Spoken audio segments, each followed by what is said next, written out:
Bismillahirrahmanirrahim. Əziz və möhtərəm tədbir iştirakçıları, hamınızı salamlayıram. Bugün bura cəm olmağımızın əsas səbəblərindən biri dünyada ictimai proseslərin, xüsusən də İslamofob hadisələrin daha agresiv şəkildə gündəmdə qalması və bu məsələlərə bütün dünya müsəlmanlarının təəssüf hissinə yanaşdığı bir ərəfədə biz də bir müsəlman ümmət olaraq təbii ki, bizim də dövlətçiliyimizin və xalqımızın inanc yeri olan İslam dini var. Təbii ki, biz də bu hadisələri görməzdən gələ bilməzdik və bu hadisələrə biz də öz növbəmizdə fikir bildirməliyik və kifayət qədər bu mövzulara təpki göstərməliyik. İslam dinini kifayət qədər, İslam dinimiz daha doğrusu kifayət qədər dünyaya nüfuz etsə də, onun üz qabığını bizim sivil insanlarımız, düşünən beyinlərimiz daha çox sülhsevər dini kimi təqdim etməsinə rağmen, əfsuslar olsun ki, onun içindəkiləri yenə də terrorla bağlı hesab edənlər var və elə təqdim edənlər var. Bugün də əfsuslar olsun ki, son hadisələr, Fransada baş verən hadisələr bugün bir daha göstərdi ki, hələ də insanlar İslam dininə qarşı daha da agresiv, daha da o dinin rituallarını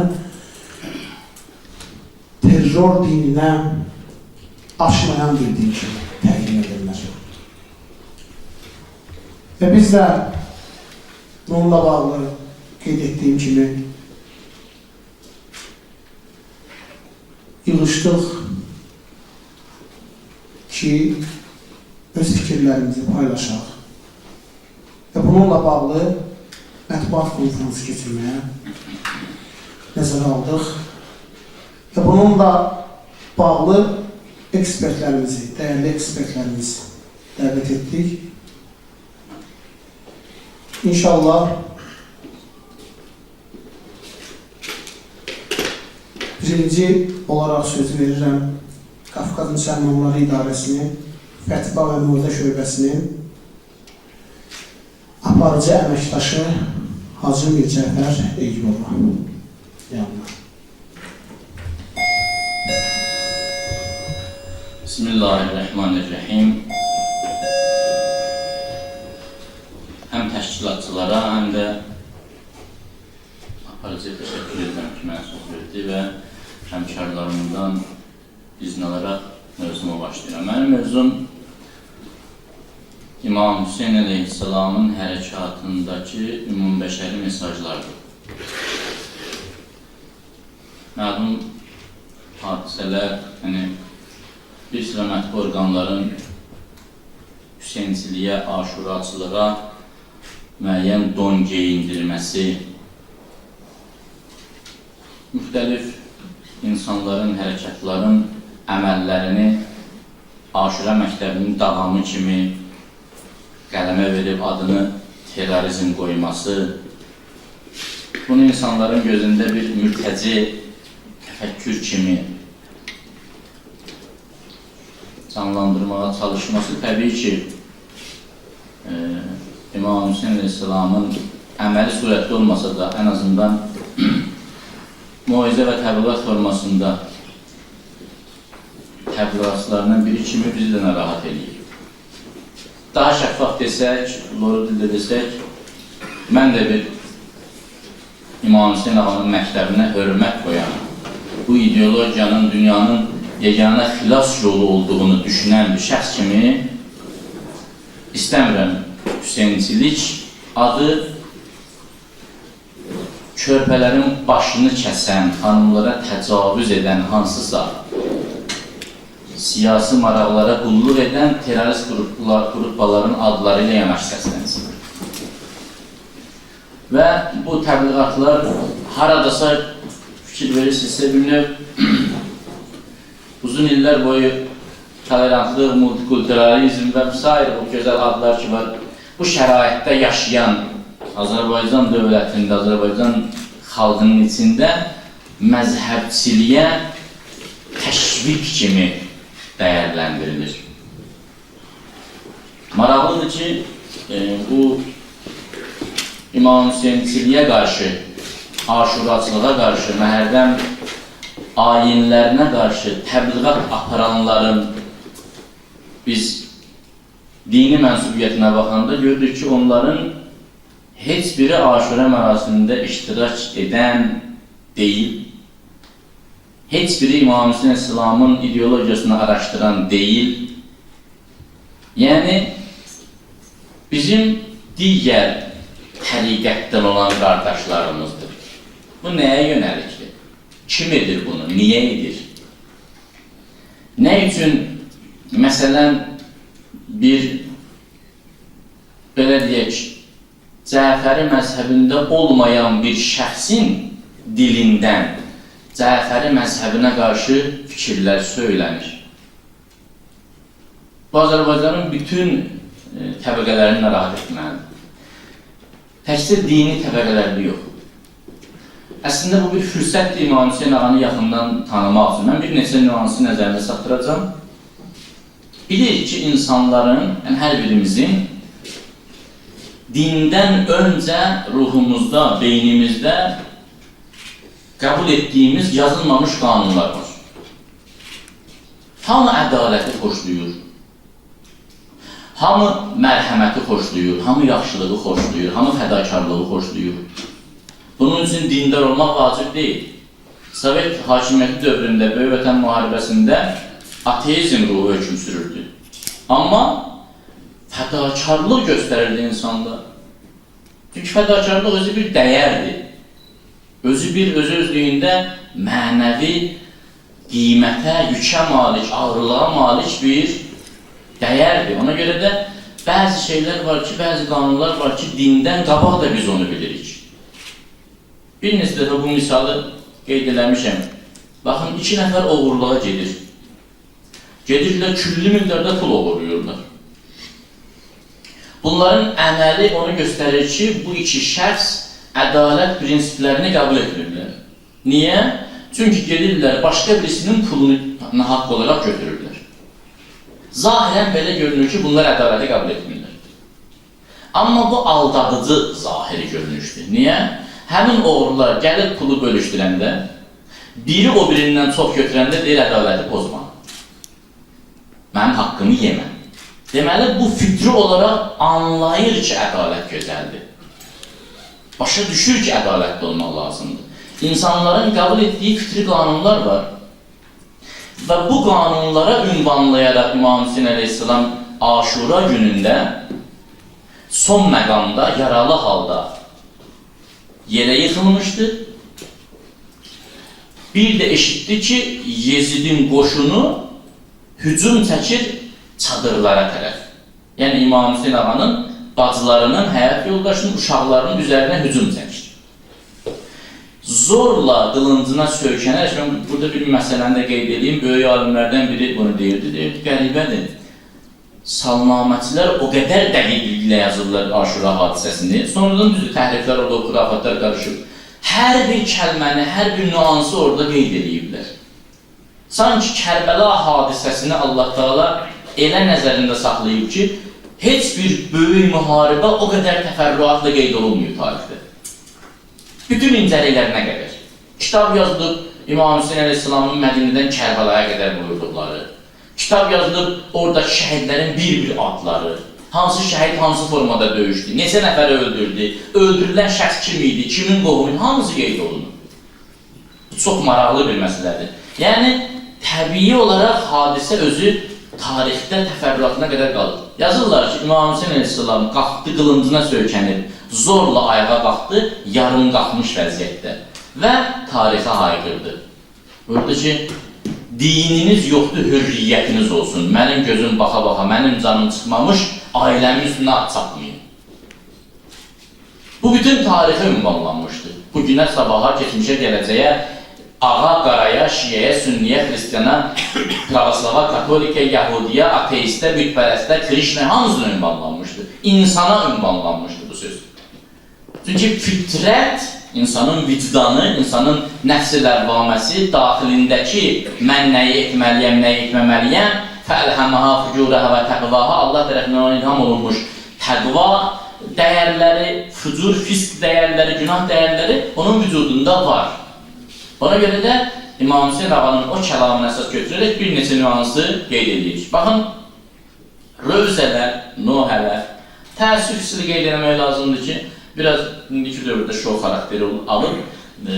Bəlkə bu da lazımdır, olmalıdır. Çünki hamı məntiq ilə başa düşünür. Gələk biraz qatasan, incə sənətdən daxilinə qatasan onun. Gələk biraz coşku qatasan daxilinə, amma bir az məntiqi pozmamaq şərti ilə. Bütün rövzələrdə Kərbaladakı ana obrazı, baxın, Kərbaladakı bacı obrazı. Niyə bu qədər qabardılır? Bu rövzələrin kökünü qoyanlar uşaq deyildilər. Onlar nəhəng təfəkkürə malik insanlar idilər. Necə ki, Sovet dönəmində biz gördük ki, bizim böyük Nəcəf alimlərimiz, böyük Azərbaycanın nəhəng alimləri ki, yarısını Sibirə öndərdilər, yarısını Qəbirə öndərdilər, onlar çox zahiri baxımdan primitiv görünən, indiki dövrdə daim vurulan, əzilən, sındırılan, təhqir olunan vasitələrlə dini atributları yaşatdılar. Ələm, teşt, qara, Hüseynbay. Baxın, bu xırda, zahirən xurafat görünən əlamətlərlə dini satırdılar bu günə. Hansı vəziyyətdə bir əsrə yaxın bütün strukturlarının vasitəsilə Allah yoxdura qulluq edən bir dövlətin tərkibində. İkinci belə dövlət tarixdə olmuyor. Gecə gündüz Allahçılığın əleyhinə varsa aparsın. Radio, televizor, onda kompüter yox idi. İşə girmək istəyirsən, gələk əvvəlcə subut olun edirsən, Allahsızsan. Belə bir vəziyyətdə çox sadə, zahirən mövhum görünən, xurafi görünən əlamətlərlə dini yaşatdılar. Amma bu xurafi əlamətlər axıra qədər davam etməməlidir. O müəyyən həddə qədər lazımdır. Bizə ki, uşağa bir əmzik verirsən ki, müəyyən həddə qədər diş çıxarıb yemək yiyənə qədər bu lazımdır ona. Böyüyəndə onu yeməyəcək. Yesə də çox gülüncdür və düzgün deyil. Həkimlər deyil yeməsin, özü də iylənir. Niyə? Ona görə ki, bu müəyyən etap üçün lazım idi. Fikir verirsiniz, rövzələrdə deyilir ki, rübab ağı var. Rübab Əl-Nəsir İslamın anasıdır. Bir xanımın 6 aylıq uşağı ölür ki, bizim xəstəxanalarımızda hər gün o qədər uşaq ölür. Ailələrdə gündə neçə uşaq qəbir qazmırlar bəzənimiz, başdaşı qoymurlar, ehsan vermirlər, uşaqdır da ölüb. Amma görün, İmam Hüseyin hadisəsində bu necə əhəmiyyətli formada vurgulanır. Rübab, ağlar obrazı ki var, bu süjet ki var, bu səhnə ki var, bu epizod ki var. Bu epizod.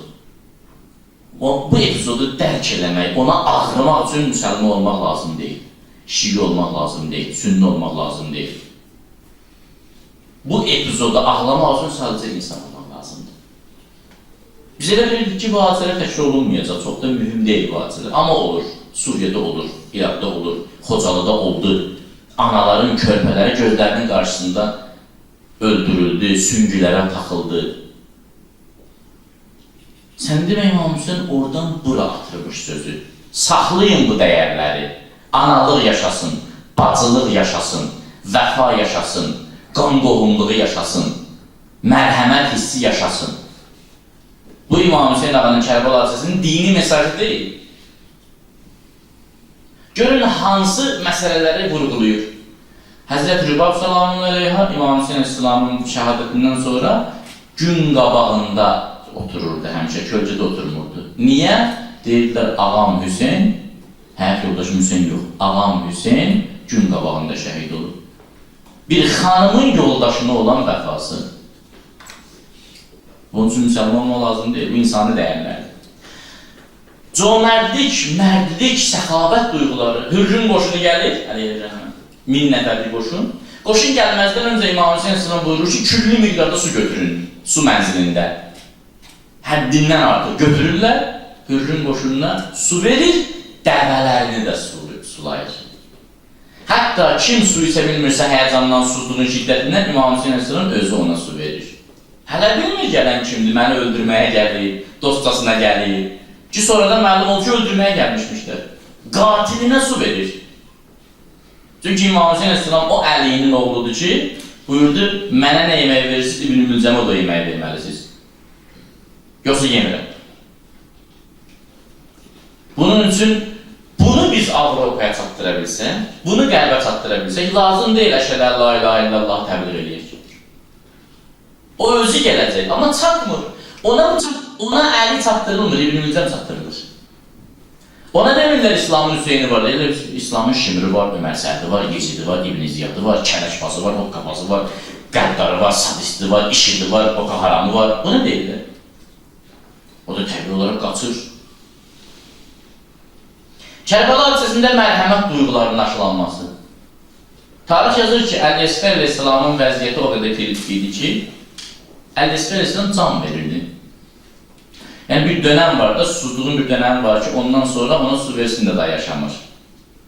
Əl-Əsfər Aleyhisselam haqqında yetələr da'atəşa deyilir. Yəni sudan çıxan balığı o son anlarında ki, ağız döyməyə başlayır, onu suyu atsan da yaşamayacaq. Əl-Əsfər Aleyhisselam o halda idi. Onsuz da öləcək. İmam Hüseyin Aleyhisselam o məqamda apardı ki, yəni, ay qoşun, bu uşaqdır, ölür. Ölən adama, heç olmasa son məqamda, deyirlər son arzu nədir? Adamı aparırlar edama, deyirlər son arzu nədir? Yəni, mənim qarşı tərəfim İslam donunda kainatın ən yırtıcı varlığıdır. Yəni, İmam Hüseyin bizə deyir ki, bir yırtıcı gələcək, IŞİD gələcək, Boko Haram gələcək, Taliban gələcək, Əl-Qaidə gələcək. Ehtiyatlı olun. Ona görə növbələrdə, rozilərdə, mucizelərdə bu saxlanılıb. Yoxsa qanlı hadisələr tarixdə az olmuyor. Kərbəla hadisəsində döyüş qanunları, müharibə qanunları darmadağın oldu. Ərəblərin İslamdan da qabaq qanunları var idi cahiliyyət dövründə ki, Məhərrəm ayında müharibə dayandırılmalıdır, dayandırmadılar. Ərəblərin qanunları var ki, heç olmasa hörmət elədiyin adamın əhl-əyalın əsr aparmazdır, əsr apardılar Peyğəmbərin, qızların, nəvələrin. Xeymələrin yandırılmasının onlara heç bir ziyanı, xeyri yox idi, yandırdılar xeymələri. Şəhidlərin, başı kəsilmiş şəhidlərin bədənin üstündə at çapılsa onlara bir ziyanı yox idi, amma elədilər. Yəni, mən insan deyiləm. Kərbəla hadisəsində itaət vəfadarlıq. Əbəlfəz Aleyhisselam Fırat'a girəndən sonra o suyu içsəydi, heç bir qanuna zidd deyildi. Bircə qanundan başqa. Mənim imamım su içməyib. Və bu nədir biz anlamırıq. Çünki biz imamın ən vacib göstərişlərinə əməl edə bilmirik. Onda acizik. Nəinki imam deyə su iç, biz deyək ki, yox, mən utanaram, sən su içməmiş, mən su içim. Dəyərlər aşılanır, insanlıq aşılanır. Mən çox qardaşlarımın vaxtına girmək istəmirəm. Son sözüm budur ki, aşuranı təhqirləmək, insani dəyərləri təhqirləməkdir. Ya da ki, təhqir deyil. Aşuranı gözdən salmaq, insani dəyərləri gözdən salmaqdır. İslamın adını terrorla birgə canlandıran adam bir anlıq fikir verməlidir. İslamın hörmət etdiyi peyğəmbərlər, İslam böyükləri, imamlar, İslamın alimləri terrorist olurlar ya terrora məruz qalırlar. Bunu fikirləşmək lazımdır. Birini məsciddə terror ediblər, birini həbsxanada terror ediblər, birini Kərbəlada terror ediblər. Son sözüm budur ki, aşuranı, Hüseyinciliyi zərrə qədər gözdən salmaq insani dəyərləri gözdən salmağa xidmət edir. Mənim sözüm bu qədər. Çox sağ olun. Təşəkkür edirik Müzəffər müəllim. Allah razı olsun. Dəyərli fikirləriniz üçün minnətdarıq. Və mən digər ekspertlərimizə söz verməmişdən öncə Hacının qeyd etdiyi, xüsusən də məni daha çox düşündürən və təbii ki, cəmiyyətimizi də düşündürən mövzulardan biridir. Və istərdim bu mövzular haqqında daha da aktiv mətbuat konferansları təşkil olunsun, amma sivil şəkildə o da xurafat, mührimat, inhiraf bütün bunları əhatə edən mövzulardan ibarətdir. Və Hacı qeyd etdiyi zahirən xurafat görsənən əlamətlər zaman-zaman bizə bu günləri dinimizi gətirir, çatdırır. Bəli, hətta mənim o vaxt yadımdadır, uşaq idim, Təzəpil məscidinə düşərkən orada İslam Universiteti tərəfdə, yəni onda hələ tam bu şəkildə deyildi. Orada hər hamımız şam yandırardıq. Bu günləri mən özlüyümdə düşünürəm ki, o yandırdığım şamda belə bir hal var idi, xüsusi bir ruhiyyə var idi. Bəlkə də bu günləri tam səmimi olaraq deyirəm, bu günləri bəlkə mühitin təsirindəndir ki, həmən o şam üzərində hiss etdiyim halı bəlkə heç namazda tapmaq bu qədər olmur. Bu səmimi sözüdür. Və Hacı bir sözlə qeyd elədi, vurğuladı, xüsusi məqamları ki, xurafatla bu günləri mübarizə aparmaq lazımdır. Əslində, mən həm də incəsənətlə bağlı olduğum bir insan kimi deyə bilərəm ki, hər şey təqdimatın gözəlliyindən başlayır. Təqdimat gözəl olduqdan sonra, sivil olduqdan sonra, bəlkə də bu sözlər bu günləri kifayət qədər istifadə olunduğundan, bəlkə də bu günləri bunlar biraz qızıl yaradır insanda, ikrah yaradır. Biz də ki, hər dəfə Avropadan nümunə gətirəndə bizlərin çoxuna qızıl kimi gəlir. Amma əfsuslar olsun ki, başqa nümunə müəyyən şeyləri götürəcək yerimiz yoxdur. Həmçinin də rozələrin, mərsələrin, yəni Mühərrəm ayında bu günləri, xüsusən də İmam Hüseyin əleyhissalamın anıldığı günlərdir. Bu günlərdə biz kifayət qədər İmam Hüseyin əleyhissalamın anın mərasimini daha da gözəl, daha da yaxşı təqdim etməyə çalışmalıyıq. Və o rozaxanların, onun üstündə niyə dururam? Qeyd etdiyim kimi, çünki mən də onlarla demək olar, yəni mən Quran qiraətçisi olsam da, amma paylaşdığımız səhnə bəzən eyni olur. Onlarla bağlı olan mövzuda gərək hər kəs öz fikrini bildirsin və ruhanilərə dəstək olsun ki, onlar bir fikir söyləyəndə qarşı tərəfin, toplumun qınağından çəkinməsin deyə özündə bir stimul əmələ gəlsin ki, o sözünü deməkdə bilsin ki, bunu dəstəkləyən fikirlər var. Nəinki bu günlərdə hər hansı bir alimin dediyinə, ya haqq söz dediyinə görə buna uyğun bir Rozaxanın gətirib onunla üz-üzə qoyub və Rozaxana da müəyyən səhv dediklərinə görə haqq qazandıranlar oldu. Bəlkə də müəyyən məsələlər var ki, o məhrəm olan bir yerlərin söhbəti ilə onu ictimaiyyətə təqdim etmək də lüzumsuzdur.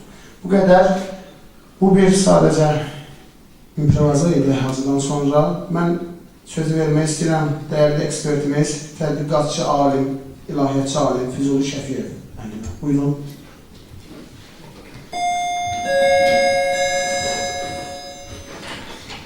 Ən gözəl olan və gözəl yaradan Allahın adı ilə. Mənim mövzum bugünkü tədbirdə din və insənət barədə idi. Lakin belə görürəm, tədbirin formatına uyğun bir balaca mövzudan kənara çıxacam. Bildiyimiz kimi tarixin ilk illərindən istismarçılar öz məqsədlərinə nail olmaq üçün dövrlərinin ən güclü silahlarından, ən güclü təsir vasitələrindən istifadə etmişdir. Bu indi də belədir və təsadüfi deyil ki, bir gün istismarçıların imperializmin əlində olan ən güclü silah informasiya vasitələridir. İnformasiya vasitələri məhz insaniyyətin gücünə təsirli olur, sehranımız gücə sahib olur. Diqqət etsəniz, imperiya qüvvələri ələ almaq istədikləri cəmiyyətlərdə öncə cəmiyyəti təbliğat vasitəsilə öz niyyətləri ilə həmail edirlər. Bir növ bütün cəmiyyəti, insanları onlarla düşünməyə, onlarla dəstəyini almağa məhz bu kütləvi informasiya vasitələrinin köməyi ilə cəlb edirlər. Bu baxımdan insaniyyətin yolu burada əvəzsizdir. İnsaniyyət nümunələrindən istifadə edərək öz çirkin ideyalarını tərənnüm etmək üçün müxtəlif istiqamətlərdə bu mexanizmləri işə salırlar. Əlbəttə mən əvvəl hazırlaşdığım mövzu daha çox din və insaniyyətin münasibətlərini öyrənmək idi. Bunların fəlsəfi yönündən açılışını vermək, amma dediyim kimi istəyirəm başqa bir məsələlərə toxunum. Əlbəttə mövzuna kənar deyil.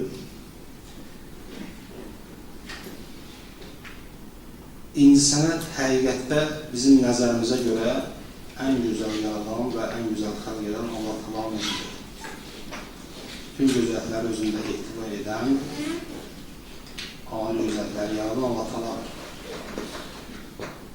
Və bu baxımdan ən böyük sənətkar, ən böyük ustad elə Allah Təala'dır. Çünki zaman-zaman İslam əleyhinə ləkə atmaq istəyənləri, İslama çirkab yapışdırmaq istəyənləri onu elmin, insaniyyətin tərəqqinin qarşısına bir maniyə kimi göstərmişlər, bir maniyə kimi təqdim eləmişlər. Bu gün də belədir və hazırki zamanımızda bu başqa bir formatda artıq zühur edirdi. Ki, İslam əleyhinə bir zamanlar silahlı bölüşləri, silahlar əleyhinə, nizələrin gücünə bunu edirlərsə, imtihanımız başqa bir vasitələrlə müsəlmanların özəliyi ilə çirkin bir obraz yaradaraq və bu istiqamətdə də əllərində olan belə təsir vasitələrindən istifadə edərək İslamı eybəcə göstərməyə və bir növ artıq Avropanı fəth etməkdə olan İslam hərəkatının qarşısını almağa səy edirlər. Çünki gözəllik istər-istəməz insan özünə cəlb edir, insanlardan maraq oyadır. İslam öz zəngin mənəvi dəyərləri ilə və gözəl təqdimatı ilə nə qədər əleyhinə olsa belə Avropanı fəth etməkdədir.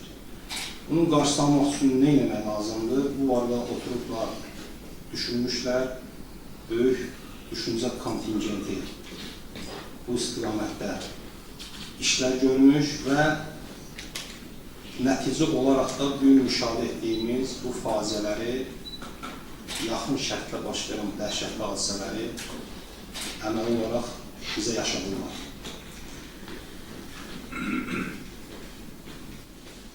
Bizə qəribə gəlməsin, Amerikanın Hollywood kimi böyük kino kampaniyasının edə bildiyini böyük bir ordu edə bilmir.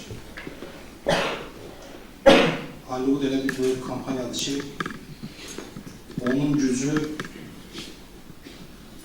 böyük bir ordunun gücündən daha təsirlidir, daha effektlidir. Və çox təəssüflər olsun ki, insaniyyəti belə bir çirkin niyyətlərə istifadə edə bilirlər. İnsan öz-özündə dinlə bir problemi yoxdur. Düzdür ki, tarixən həmişə insaniyyəti dini insanlar qarşısında bir maneə kimi təqdim ediblər. Bir növ insədə məhdudiyyətlər yaradan, elmin tərəqqisinə maneə yaradan əsas bir maneə kimi göstəriblər. Amma doğrudan mı belədir? Həqiqətən mi İslam dini, ümumiyyətlə bütün dinlər elmin, insənin qarşısında bir mane olmuşlar. Tarixə baxanda görürük ki, əslində belə deyil. Bütün dünya mədəniyyət incilərinə baxsanız, bütün memarlıq incilərinə nəzər salsanız, görərsiniz ki, bunların əksəriyyəti müqəddəslər, din adına yaradılan sənət əsərləridir. Dünyanın əksər şedevr əsərləri, əksər tanınmış rəssamlarının mövzularını adi internetdə bir axtarışa versəniz, Mikelangelo'dan tutmuş, Rafael'dan tutmuş, Rembrandt'dan tutmuş, ta gələk bu İslam sənətkarların adlarını, onların əsərlərinin məzmunun mövzusuna diqqət edin. Tək qurbanlıq mövzusunda 100-dən çox sənət əsəri var. Dünya sənət inciləri sırasında. Deyək ki, Həzrət İsa'nın deyilməsi, indi onların öz əqidəsində olsa, çarmıxa çəkilməsi səhnəsini əks etdirən yüzlərlə sənət əsəri var. Eləcə də memarlıq əsərlərinə baxsanız, dünyanın ən nadir, ən gözəl incilərini ya məscidlər təşkil edir, ya kilsələr təşkil edir. Avropasında olsun, İslam dünyasında olsun, möcüzə şəklində təqdim olunan insan əsərlər sırasında məhz dindən qaynağını götürən sənət əsərləri daha çoxdur və ölməz sənət əsərləri sayılır. Xazan Mülki olsun, deyək ki, Sultan Əhməd Camiası olsun və digər bu cür sənət kompleksləri dünyada çoxdur və bunu göstərir ki, tarixən din insaniyyətin inkişafına bir təkan vermiş, onun nəinki qarşısını almış, daim inkişaf etdirmişdir. Burada mən istəyirəm maraqlı bir nöqtəyə toxunum. İnsaniyyətə adətən təsir gücünü möcüzəyə bənzədirlər. Sehramiz gücə malikdir. Və bunun bu gücünü də dərk edənlər hal-hazırda bundan kifayət qədər, yəni yetərincə mümkün qədər faydalanmağa çalışırlar. Ən pis tərəfi odur ki, bizlərdə bu, belə bir güc olduğu halda bizim öz dəyərli sənətkarlarımız, alimlərimiz, xətiblərimiz olsun. Çünki insaniyyətin bir neçə şöbəsi var, təsviri sənətdir, teatrdır, heykəltaraşlıqdır və son dövrlərdə və kinematografiyadır, kino sənətidir. Kino sənəti demək olar ki, bütün digər sahələri özündə birləşdirir. Oradan təsvir var, həm hərəkət var, həm səs var, hər bir şey var. Adı natiflik, xətiblik, ritorika sənətinin özü də insaniyyətin bir bölməsinə daxil olur. Söz sənətinin sehramiz təsirini heç kim inkar edəmir. Bu baxımdan ən möcüzəli, ən gözəl sənət əsəri Quran-ı Kərimin özüdür. Ən gözəl yaradıcı sənətkar Allah Taala'nın özüdür və onun sənət əsəri Quran-ı Kərimdir. Quran-ı Kərimin bir zahiri tərəfi var, zahiri gözəlliyi. Bu, insaniyyətin kateqoriyasında daxil olur. Bir də var, mənəvi tərəfi, mənəvi gözəlliyi, bu da elmə aid olur. Bu ikisi birləşəndə ecazkar bir qüvvəyə çevrilir. Bax, diqqət etsəniz, Peyğəmbərimizin zamanında müşriklər Peyğəmbərimiz Quran oxuduğu zaman bir-birlərinə deyərlər, qulaqlarınızı tutun ki, o sözün sehrinə düşərsiniz və imanınızı əlləndirirsiniz. Bunu küfür əhli deyir, kafirlər deyir, Quranın ecazkar səsi qarşısında. Görürsünüz mü, Allah Taala sənətin, yəni insaniyyətin gücündən istifadə edərək Quranı elə bir şəkildə, elə bir biçimdə nazil etmişdir ki, onun gözəlliyinə valih olmaq mümkün deyil, hətta bu gözəlliyin qarşısında təslim olmasınlar deyə müşriklər deyir ki, qulaqlarınızı tutun, bu səs sizi sehrləyə bilər. Və onu sehrə bənzədirlər. Quranda dəfələrlə bir neçə yerdə göstərilir ki, Quranın səsi Peyğəmbərin oxunan sehirdir, onda cadu gücü var, insanı öz təsiri altına alır.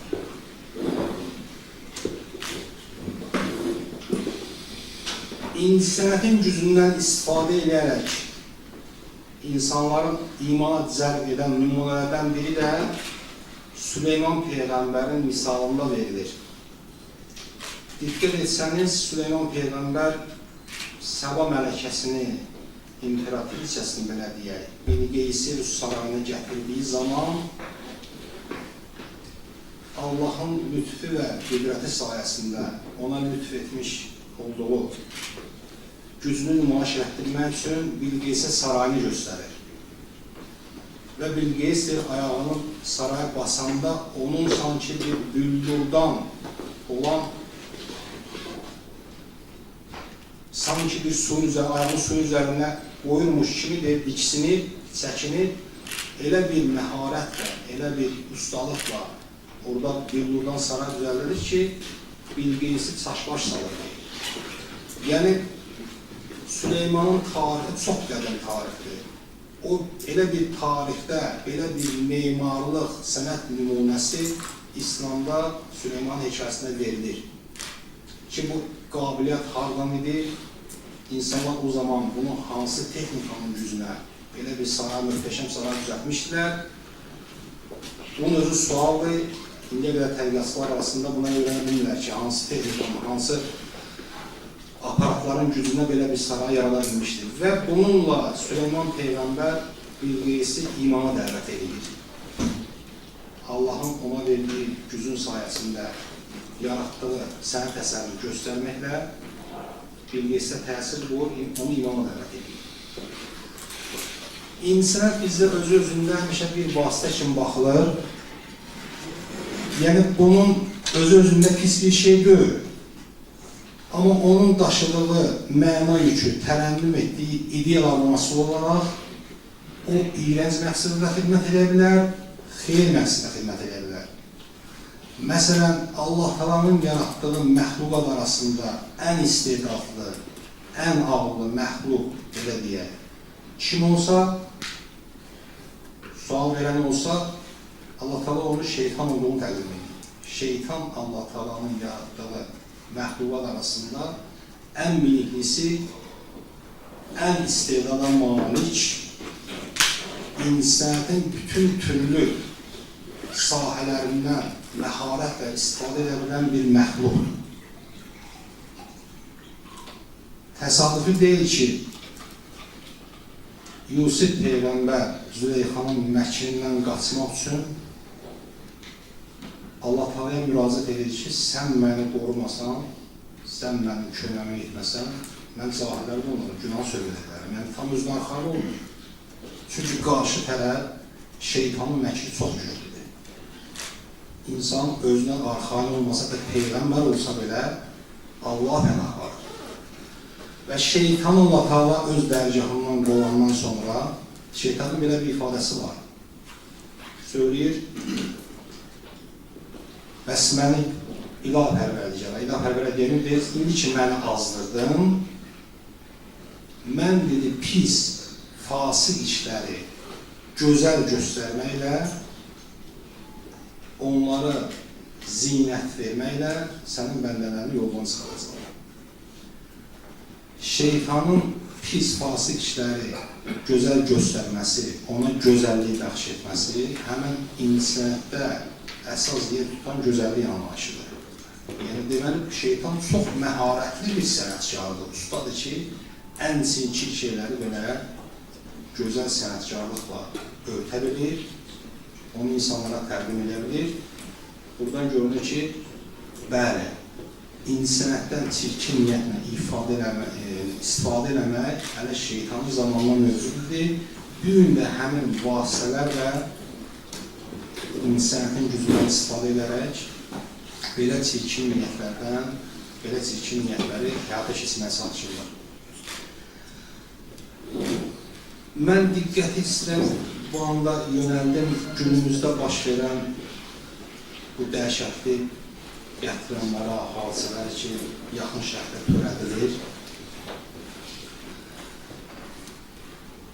İslamın bir, deyək ki, bizdə tövsiyə olunur xətiblərə də, müəzzinlərə də ki, hətta Quran qarilərinə. Quranı oxuyarkən həzin səslə xoş avaz oxuyun. Çünki Quran səsində bir ecazkarlıq var. Onun özü cəlb edici. Quran səsinə qulaq asıb, İslam dinini qəbul edən çox sayda insan olur. Həmçinin müəzzinlər, məsələn, yaxşı səsi olmayan, yaxşı avazı olmayan adamı müəzzin qoymazlar.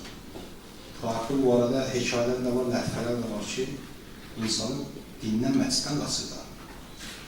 Müəzzinin səsinin yaxşı olması, sənətkarlıq qabiliyyəti çox mühüm bir şeydir. Bu baxımdan hal-hazırda İslamın, deyək ki, çirkin göstərmək üçün İslamın Avropada, bəşəriyyətdə geniş yayılmasının qarşısını almaq üçün bu hal-hazırda IŞİD deyilən terörist qruplaşmasına mümkün qədər çirkin, eybəcər formada təqdimatı və dinlə yanaşı təqdimatı onların ən böyük sənətkarlıq nümunəsidir, yəni bu işlərdir. Yəni, İslamı belə bir çirkin şəkildə, belə bir dəhşətli şəkildə sənətkarlıqla işləyib, yonub, hazırlamaq həqiqətən görürsən, böyük bir zəhmətin, böyük bir sənətkar qruplaşmasının uzun illər çalışdığı, vuruşduğu, ortaya çıxartdığı məhsuldur, əsərdir, çirkin sənət əsəri. Siz diqqət edin, IŞİD-in nə formada təqdim ediblər?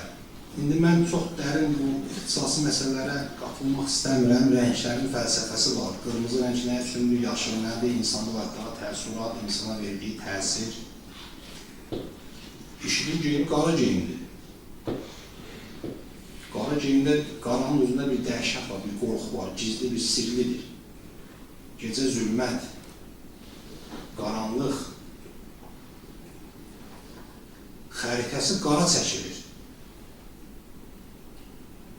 Qara xəritə ilə, qara geyimdə, qara üzdə olan bir buluş, bir qruplaşma hansı ağ gündən danışa bilər? İnsanlara hansı səadəti göstərə bilər, təqdim edə bilər? Bunun göstərdiyi nə varsa sonda bu qaranın fonda işlə olunur. Siz onların reklam roliklərinə baxın. Böyük ustalıqla işlənmiş, böyük sənətkarlıqla işlənmiş, dediyim kimi, insaniyyətin bütün vasitələrindən istifadə edərək çox böyük məharətlə qorxu, xof yaradan, İslama nifrət aşlayan böyük bir sənətkarlıq hazırlanmışdır. Çox pis bir şeydir, yəni insaniyyətdən istifadə edərək çirkin niyyətlərə qiymət eləmək. Amma bunu edirlər. O rolikləri hazırlamaq onların başı üçün deyil. Yəni onların arasında belə deyərdim, yəni o gücə sahib olan, o texnikə, imkanlara sahib olan insanlar yoxdur. Bu çox böyük imkanlara malik studiyalar hazırlanır. Və hazırlananda hər bir şey ölçülüb biçilir. Əlində nəyi götürəcək, qatili, qurbanlığı nə renkdə olacaq, özü nə biçimdə olacaq, onların addımlaması, onların düzülüşü, bunlar hamısı onlara əzəməti göstərmək, rəğbət yaratmaq, xof yaratmaq üçün hesablanmış işlərdir. Və çox təəssüflər olsun ki, bunu bacardılar, edə bildilər. Və Allah əşbər səsləri yanında qanun göstərmək, qanun təqdim eləmək, çirkin bir forma təqdim eləmək. Mən bəzən o tərəfin, belə deyəm, mütədil adamlarla danışanda özlərinə bu sualı verirəm. Deyirəm, bu biçimdə, bu şəkildə siz nəyə sevdirə bilərsiniz İslamı? İslam paşlıq dinidir, İslam gözəllik dinidir. Allah hər bir şey gözəl xalq edir, gözəl təqdim edir. Tövsiyəsində, Peyğəmbərin tövsiyələrində var. Ağ geyinin, təmiz olun, saqqanızı əl gəzdirin, ətirlənin. Bütün hərəkətləriniz, davranışlarınız gözəl bir şəkildə təqdim olunmalıdır. Ən ali dəyərlərin yanında bu dediyim zahiri gözəlliklər olmasa, o insanda ikras olur. Amma bunları elə bir biçimdə, elə bir şəkildə geyindirmişlər ki, dedikləri ən dəyərli sözlər belə insana inkişaf olacaq. Səliqəsiz bir forma geyindirmişlər, səliqəsiz bir formada bunları tapıb necə kəşf ediblər, üstlərindən nə qədər işləmişlər ki, zahirlərindən tutmuş, hərəkətlərinə qədər vəhşət və dəhşətdir. Bax, bununla bəşəriyyətə İslamı məhz onların timsalında çatdırmaları bunun özü çox deyəlim cinayətdir ki, İslamı bu şəkildə təqdim eləmək, bu şəkildə tanıtdırmaq, Allah Ekber sənlərin yanında əli qılınsın insanları göstərmək, qara geyimdə onları təqdim eləmək, hər yerdə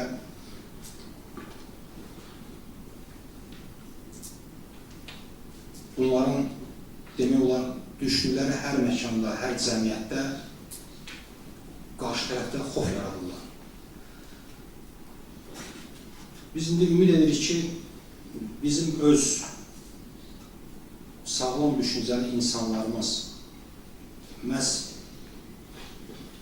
insaniyyətin bu gücündən istifadə edərək böyük ali məqsədlərə xidmət eləsinlər, bundan yetərincə yararlı bilsinlər.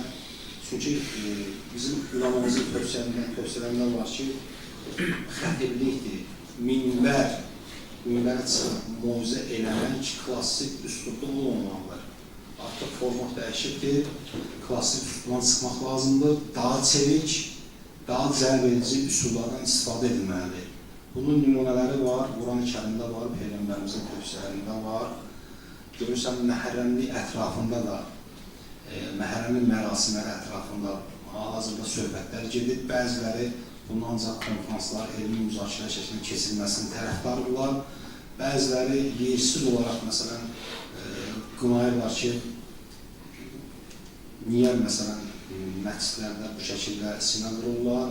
Mən deyərdim, elə faciəli bir şəkil yoxdur. Mən hətta deyərdim, çox daha ağırlı şəkildə, daha sivil şəkildə hazırda məscidlərdən məhərrəm mərasimləri təşkil olunur. Əvvəl axundlarımız moizə edirlər. Allah şükür, axundlarımız da o zaman axundlar kimi artıq yarı savadlı, yarı belə deyək, təsadüf axundlar deyil. Əksər məscidlərimizdə bizim dəyərli ustadlarımız oturur, kifayət qədər hazırlaşırlar, tələbata uyğun.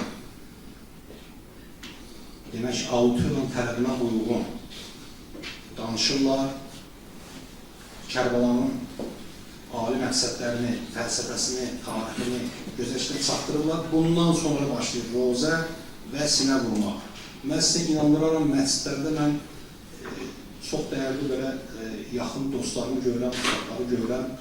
Onlar deyək ki, bu məsələləri onsuz da bilirlər. Gəlirlər, yanaşı otururlar, gözlürlər, axunun söhbəti tutarsın, bunlar sinə vursunlar. Yəni, sinə vurmaqdır, müəyyən o şurdur, şövqdür, o həyəcanı yaşamaq, bu insanın fitrətindən gələcək, tələbi var bunun. Yəni, bu demək deyil ki, məsələn, mərasimlər keçilirsə, sinə vurulursa, deyək ki, onun mərsiyyət hissəsi İslam'a arası məhərrəmliyi xələq getirir, gözdən salır, burada koluqluq var, burada günün tələblərinə uyğunlaşmır. Belə-belə mən etirazlar eşidirəm, amma yerində deyil. Bu gün məscidlərimiz daha yaxşı alladır.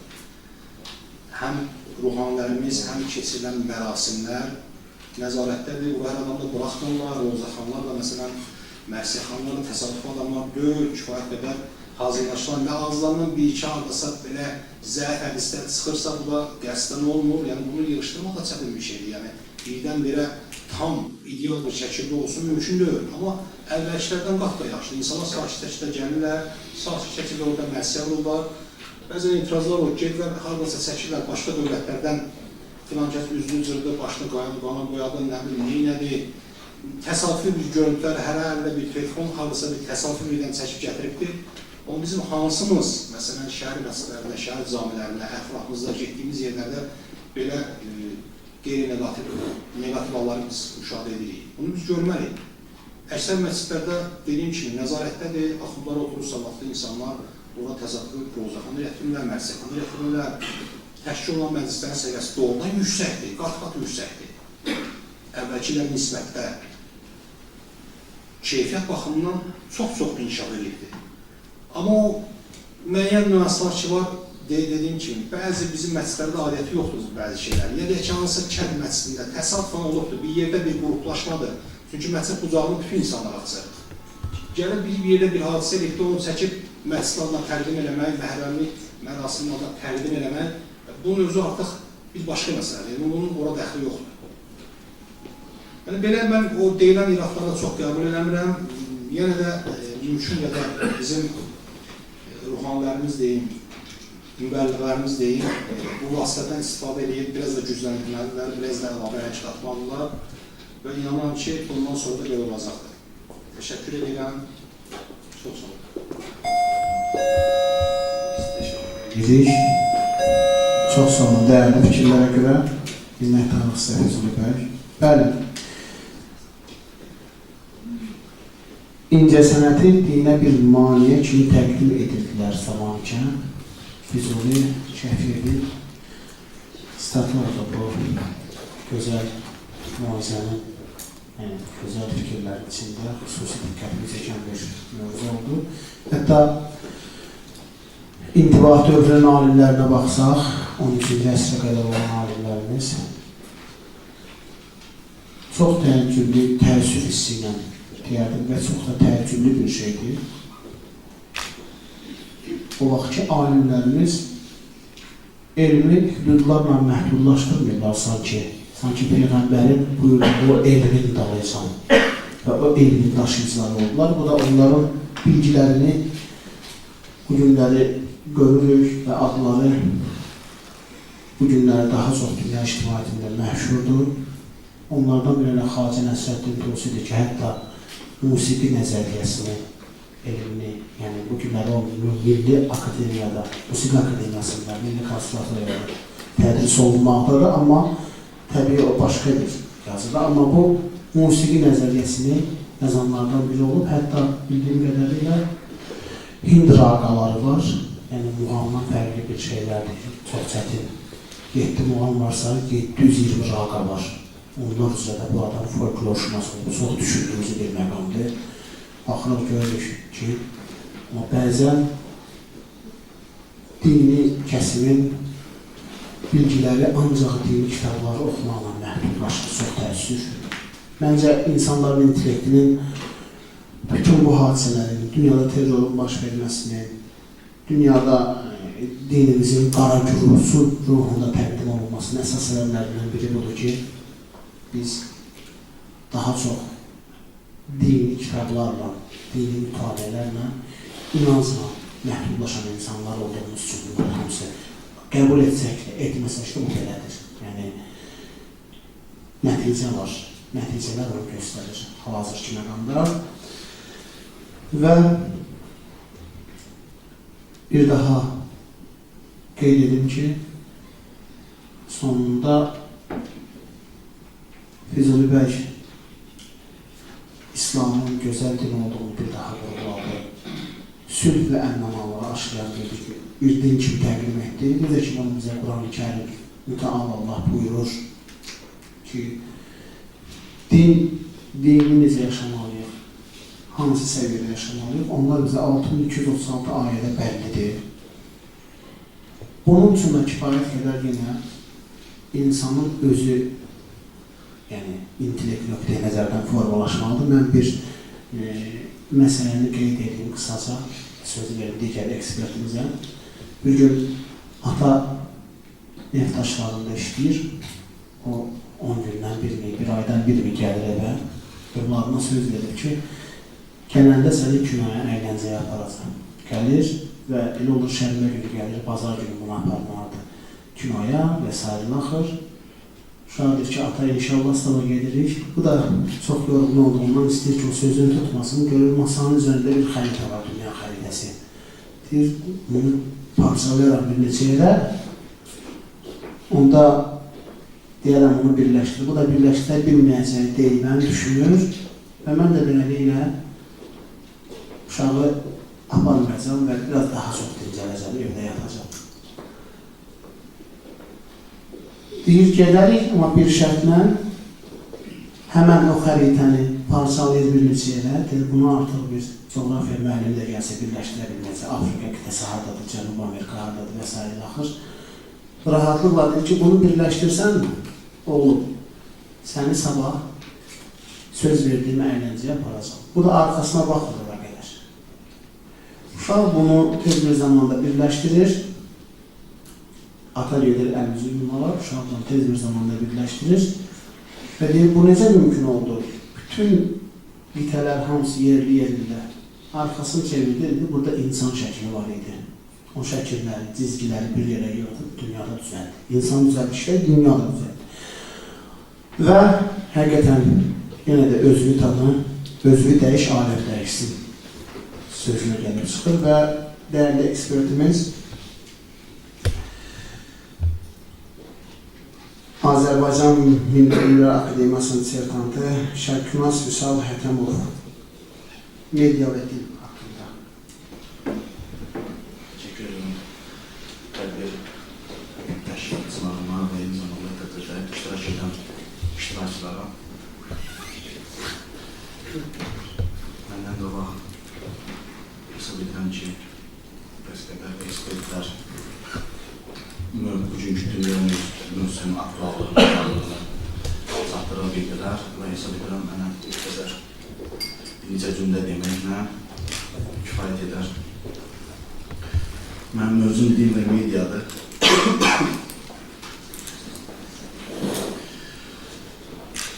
Təəssüflər olsun ki, nəinki bu son əsr və biz artıq neçə əsrlərdir ki, müsəlman dünyası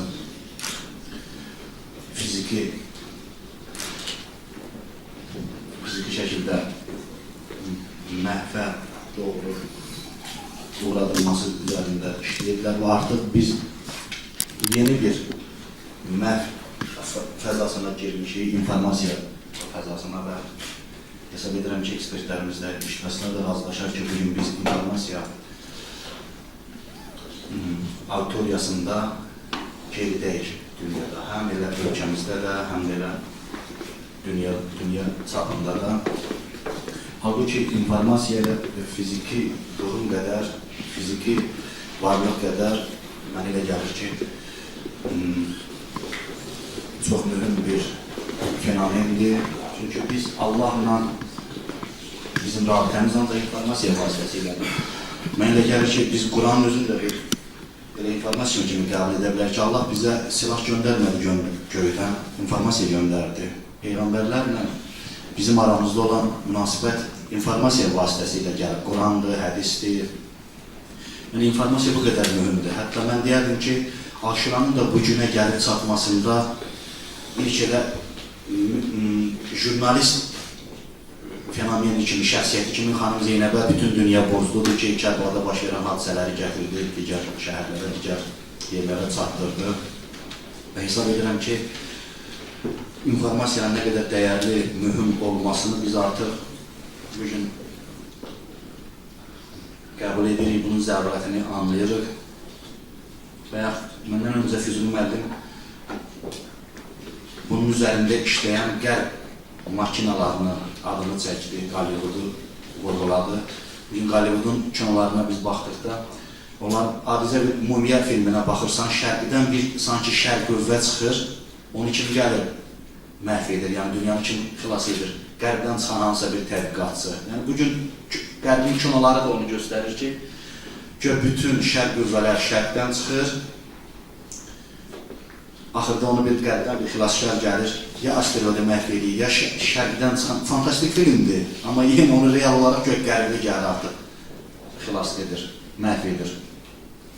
Və hesab edirəm ki, bu çapda bizim görəcəyimiz işlər çoxdur. Bundan biri də bizim gənclərin, mən baxıram, şükür Allah ki, yəni bugün konferanslarda iştirak edən insanlar, gənclər əsasən cəmiyyətin aktiv, ziya cəhətdən qaymaq hissəsi hesab olunur. Mən üzr istəyirəm, yəni tövsiyə, nə dərəcədə tövsiyəm düz çıxar, amma bir qardaş kimi bir vətəndaş kimi xahiş edirəm ki, nə dərəcədə bacardıqca informasiya sahələrində işlərini aktivləşdirsinlər, genişləndirsinlər, dil öyrənsinlər. İnsan nə qədər çox dil bilərsə, bir o qədər insan sayı sayılır. Bugün bizim geridə qaldığımız sahələrdən biri də özümüzü dünyaya tanıda bilməməyimizdir. Bugün bizə dünya və dünyanın ölkəmizdəki o çirkin məqsədli insanları göstərir ki, bizə Əhl-i Beyt mövzusu, Əhl-i Beyt ideyası, ideologiyası kənardan sırınıb. Ya 30 il qonşu dövlətdə İranda İslam inqilabı baş veribsə, bizə deyirlər, sizdən İrandan gəlib, halbuki 100 il bundan qabaq Mirzə Ələkbər Sabirimiz məsələlərini ortaya çıxaranda baxırıq ki, deməli, bizə bunu deyirlərsə ki, geridəyik, deyə bilmirik. Deməmişik vaxtında ki, bizə çıxartmamışıq bu bizim ədiblərin mövzularını. Ona görə də kimsə cəsarət tapır, bizə bugün o fikirləri sırgır ki, bəli, sizlər qonşu dövlətlərdən gəlib.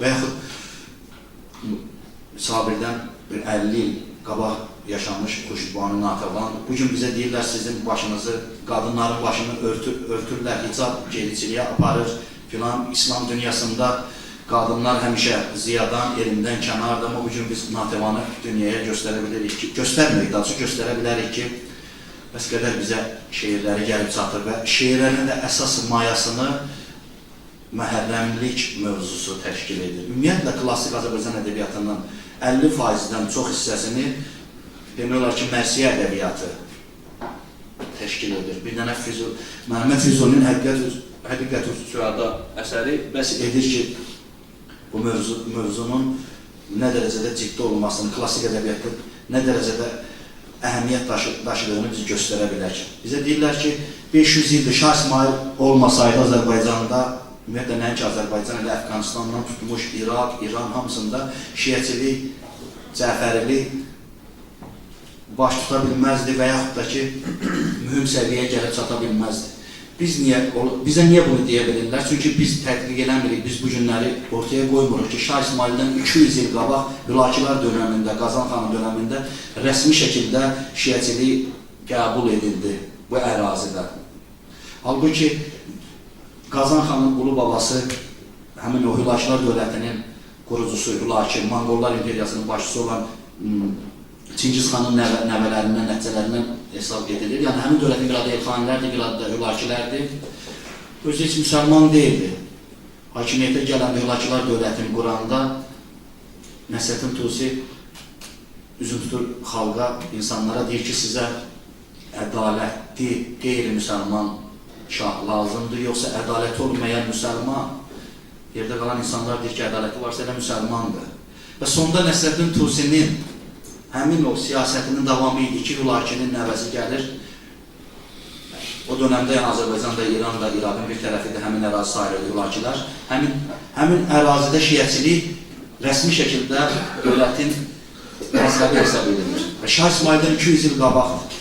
Bizə deyirlər ki, sizdə bu mərsiyələr kənar dövlətlərdən sırınıb, heç dilimizdə də yox idi. Bu ideologiya kənardan sırınıb və yaxud dediyim kimi yenə deyirlər Şah İsmaildən gəlir. Bugün də var, bugün gündəmdə mövzular Amerikadan Gültay Gəncalp oturub danışır ki, Şah İsmail olmasa, Səfəviyyə olmasaydı, ümumiyyətlə şiəçilik yox idi.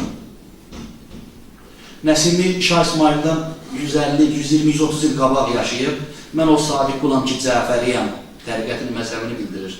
Həqiqət söylərəm, həq eydəriyəm. Və yaxud ki, şu pustimi soydu Yezid Mərvanilər, yəni bu dərimi soydu Yezid Mərvanilər. Şah İsmaildən 150 il qabaq yaşayıb. Deməli, bu bizdə elə bizim ərazi tarixən Əhl-i Beytə yer verən olubdur. Əhl-i Beytə qucaq açan, yəni yaxşı mənada da söz yox ki, əlbəttə ki, Əhl-i Beyt olmasaydı bu ərazi deyilsin. Bugün fundamental təməl biliklərini qoruyub saxlamayacaq. Mən yaxşı mənada deyirəm, qonaqlıq cəhətdən deyirəm ki, qonaq timsallayım ki, yəni qucaq açan olubdur və Abbasilərin dönəmindən belə Bibi Heybət bizim üçün bir nümunədir. Həmin dönəmdə ki, Əhl-i Beytə zülm olunurdu. İmam Rıza əleyhissalam, İmam Hüseyin Kazımın nəvələri, hamısı üzü bu tərəfə gəlir, Azərbaycan tərəfə gəlir. Demək budur ki, bizim boynumuzda çox böyük bir öhdəçilik var. Elm adamlarının, jurnalistlərin, tək bunu yəni ilahiyyatçıların boynuna atmaq olmaz. Çox böyük bir öhdəçilik var ki, biz də həmin ənənəni neyniyək? Bayaq mən o dil məsələsini ona görə dedim ki, tərcümə eləyə bilək xarici dillərə, saytlara, elmi mərkəzlərə, elmi jurnallarda. Bir dənə Nəsiminin şeiri tərcümə olunsa, Qibləgahımdır Məhəmməd, Səcdəgahımdır Əli. O qədər belə qafiyələr var ki, yəni Nəsimidə. Baxarlar ki, Şah İsmaildən qabaq deməli, ədiblər bu barədə yazırlarsa, bu klasik ədəbiyyatın mayası Əhl-i Beyt mövzusudursa, Mərsiyə mövzusudursa, deməli, bu bizə kənardan sırılmayıb bizə bu ideologiya. Aşıq Ələskərin bir arada bir şeiri bizə çıxartdıq. Deməli, qafiyə ehtiyacın olsa, kimin ehtiyacı olsa desin, Əli şiiyyəsiyəm, Əli şiiyyəsiyəm. Yəni, yoxdur, bizə heç vaxt çıxarılmır bu. Bizə çıxarılmır bunlar, bizə təqdim olunmuyor. Hüseyin Cavidin, Əhməd Cavadın bir ara bir şeirlərini tapdıq, Bismillahla başlayan, Əhməd Cavadın Bismillahla başlayan şeiri, Hüseyin Cavidin o qızla deyir, yavrum kimsən, Peyğəmbərim kimdir, imamım kimdir. Həmin o şeirləri biz, həmin o şeirlərin hissələri də çıxarmışdı Sabir dönəmində. Təkcə biz öz saytlarımızda, bir media vasitələrimizdə, öz dilimizdə vermək bəs eləmir. Bunun tərcümə olunur rus dilinə, ingilis dilinə, ərəb dilinə, fars dilinə. Mən baxıram, fars ədəbiyyatında da heç bu günləri Azərbaycan şeiri. Nəsimini mən İranda, Nəsiminin bu Əhl-i Beyt tərəfdarı olmasından danışanda Allah rəhmət eləsin, Ağay Moğləvi dedi ki, doğrudan yəni belə bir şeirlər var. Halbuki mən inanmıram ki, onun qədər orada bu mövzunu araşdıran bir insan var idi. Bizim günahımızdır. Biz öz irsimizə sahib çıxmadıqca, kimlərsə o irsə sahib çıxacaq. Bugün ateistlər o irsə sahib çıxır, deyir Nəsimi özünə Allah deyir. Halbuki Nəsimi dövrün ən zalim insanlarına deyirdi ki, özünüzü şahlarına və xəlifələrinə, başlarına deyirdi ki, özünüzü Allahın xəlifəsi hesab edirsiniz yer üzərində. Mənim üçün Allah mücərrət bir varlıqdır. Əgər siz zalimsizsə, əgər siz yerdə Allahın təcəllası, insanlara, Allahın xəlifəsi, özünün xəlifəsi hesab etdiyi insanlara rəhm etmirsinizsə, düzgün davranmışsa onlarına, elə Allaha qarşısınız. Yəni, bir növ elə insana qarşı çıxmaq, elə Allaha qarşı çıxmaq. Bu gün ateistlər deyir ki, Nəsim özünə Allah deyildir. Bu bizim günahımızdır. Bunu təkcə biz ilahiyyatçıların yox, el adamlarının da, medianın da, yazarların da üzərində bir öhdəçilik kimi, bir vətəndaş öhdəçilik kimi qoymaq lazımdır ki, bugün bizim bu səhkidə olan mövzularımız işlənməli, ortaya qoyulmalı. Təsəvvür edin ki, bayaq Füzuli mənim IŞİD-dən danışır. Deyir, bugün bizi qara göstərmək üçün IŞİD kimi dünən Əl-Qayda yaratmışlar, bugün IŞİD yaratmışdılar və dünyaya bunu sırlayırlar. Yenə bizim günahımızdır. Dünyada 2 dənə ən böyük qırğın olub, yəni say etibarı ilə, 2 dünya müharibəsi, ikisini də kim yaradıb? Qərb yaradıb. İlk nüvə atılıb, onu da yenə Amerika atıb, Yaponiyaya atıb. Amma bugün şantaj edirlər ki, Suriyada bioloji nüvə atıldı. Heç öz evimizin içində olan Xocalı məsələsini biz dindarlar nə dərəcədə dünyaya göstərə bildik?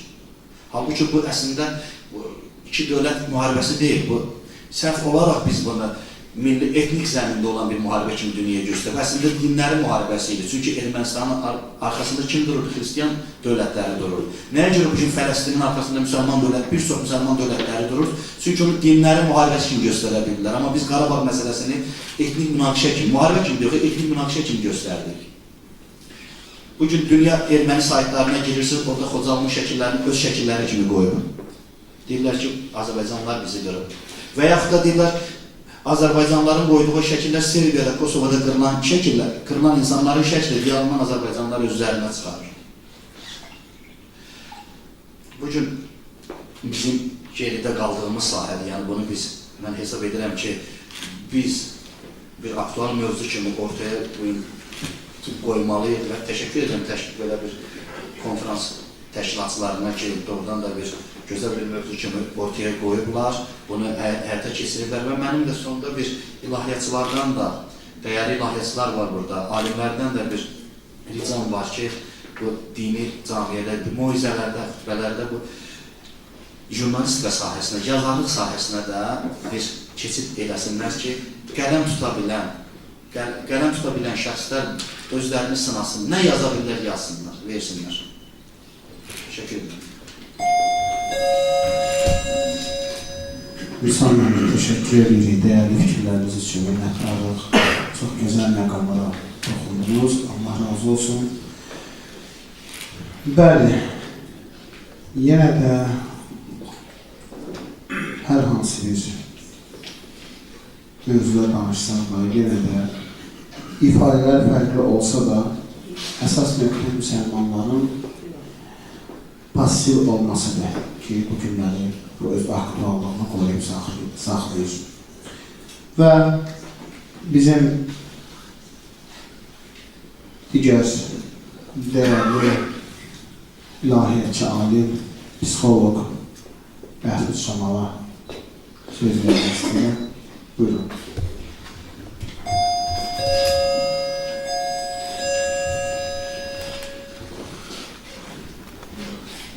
Mən də öz növbəmdə tədbirin təşkilatçılarına minnətdarlığımı bildirəm və əziz dəyərli ekspertlərlə onları salamlayıram. Allah heç bilmirəm, mövzuya hardan başlayayım, harada bitireyim. Tamam başqa bir şeylərdən danışmaq istəyirdim, amma tədbirin havası mənim başqa fəzalara var.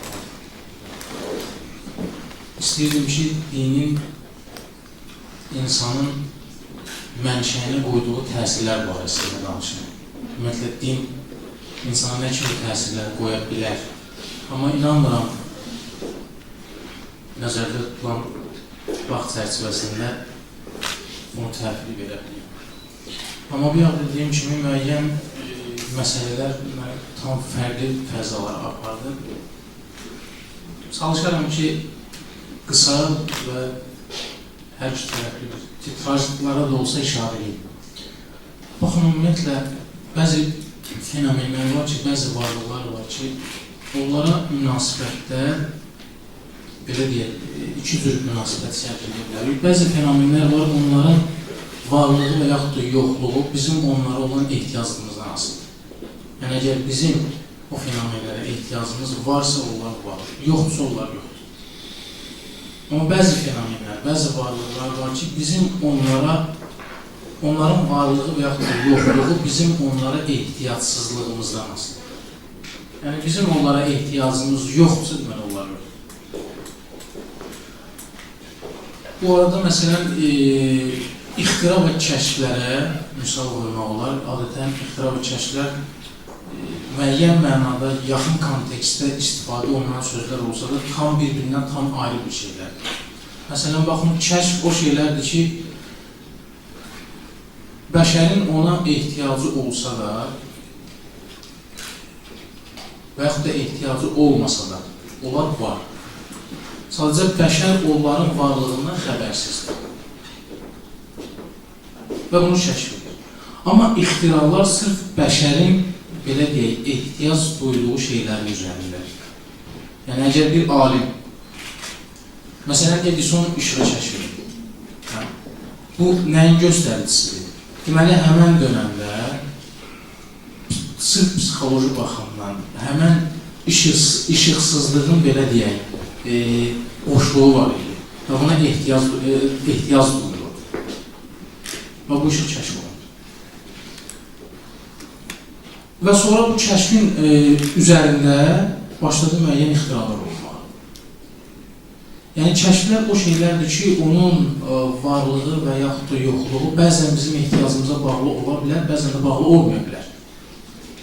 Və bunlar biz onu kəşf etsək də, etməsək də var xarici aləmdə. Sadəcə bəzən biz onların varlığından xəbərsizlik.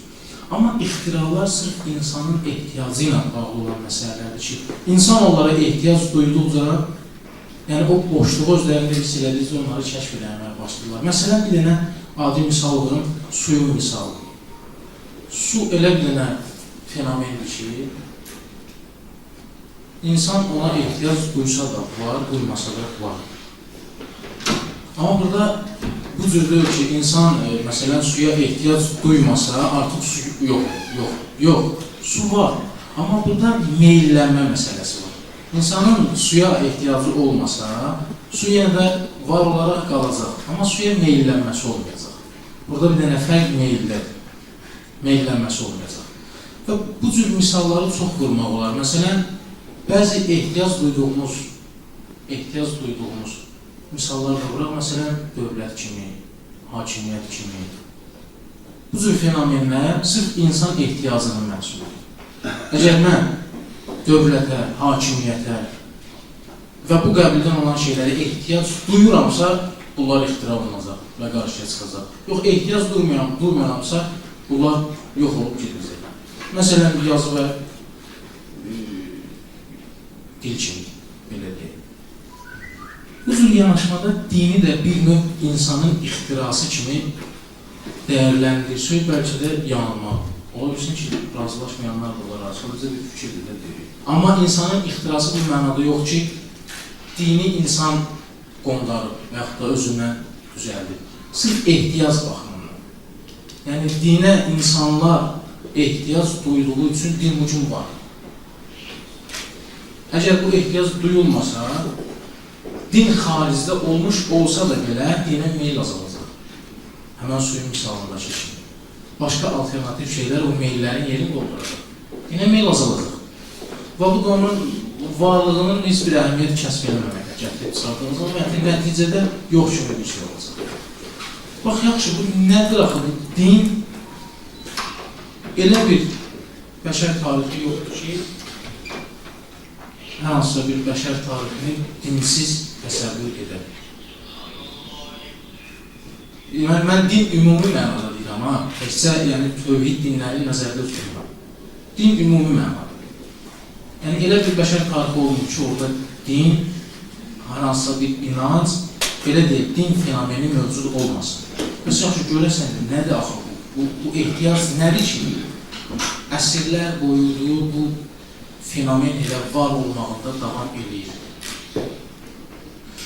Və bugün fikir verirsiniz, biz əvvəldə dedim ki, bəzi fenomenlər var ki, onların varlığı və yaxud da yoxluğu insanın ehtiyacından asılıdır.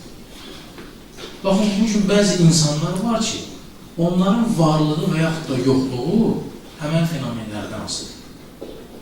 Baxın, bugün din qlobal müzakirə mövzusuna çevrilir bütün dünyada. Halbuki bundan da mühüm müzakirə mövzuları olur. Dostlar ateizmə işarə edilər və yaxud da hansısa ideoloji cəryanlara işarə edilər. Bugün onların özünün var olması belə dinə bağlıdır. Din yoxdursa onlar yoxdur. Çünki onlar bütün proqramların sırf dini tənqidin üzərində olurlar. Yəni, din olmasa onların tənqidlərini, onların ilaqlarının heç bir müayyət olmayacaq. Və salam, buna da onlara olan meyl azalacaq. Bugün onlar arenada qalmaq üçün, bugün onlar, belə deyək, istimaiyyətin sözlərini çatdırmaq üçün, həmən bizim ehtiyac duyduğumuz və bizim ixtira elədiyimiz fenomenə ehtiyazdırlar, var olmaq üçün.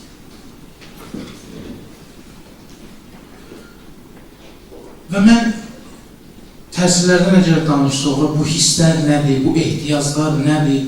Çünki fəlsəfi yanaşmada bunlar tamam fərqlidir, psixoloji yanaşmada bunlar tamam fərqlidir, dini baxışlarda bu ehtiyaclar tamam fərqli formada olur deyə müzakirə genişlənəcək. Sırf sözümü həmən məhvələ gətirmək istəyirəm ki, bugün bəzilərinin yaşamasının, var olmasının, fəaliyyətdə qalmasının səbəbi dini tənqidləri və yaxud da dinə yönəlmiş qeyri-adi yanaşmalardır. Baxın, dəyərli ekspertlər kifayət qədər gözəl məqamlara toxundular. Mediada gedən yazıların birində mənim nəzərimi çəkdi belə bir ifadə var idi ki,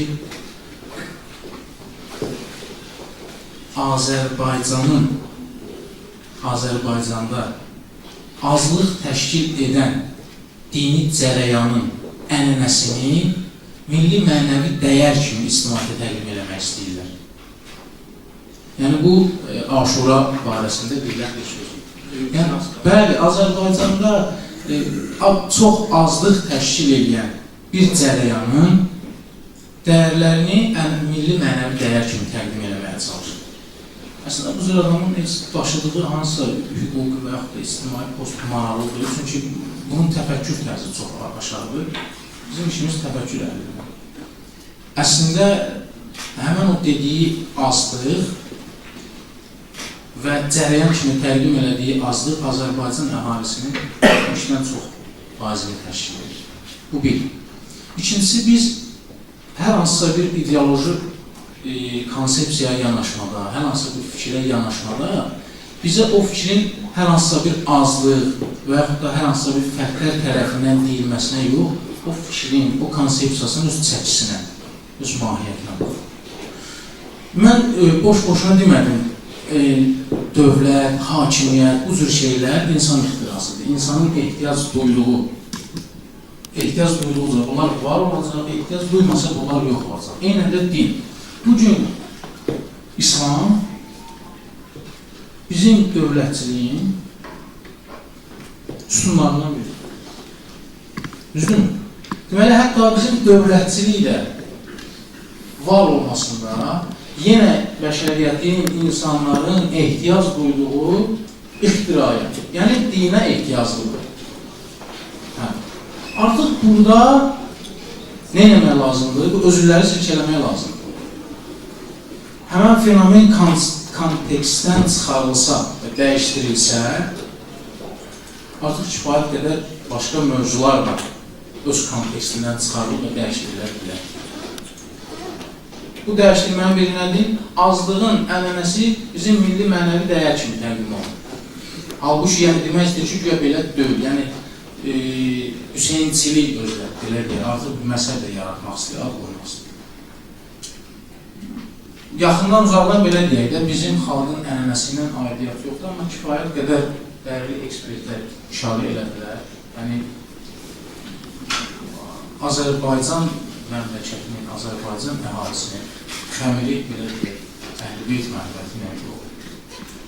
Əslində, qeyri-ənənəvi cərəyanların missionerləri ki, gəlib burada müəyyən təbliğatları aparır və hansısa ənənəvi məzhəb daşıyıcısını dəyişdirir, eləyir, nə bilim, qırçıyır, nə bilim, falan məsələ.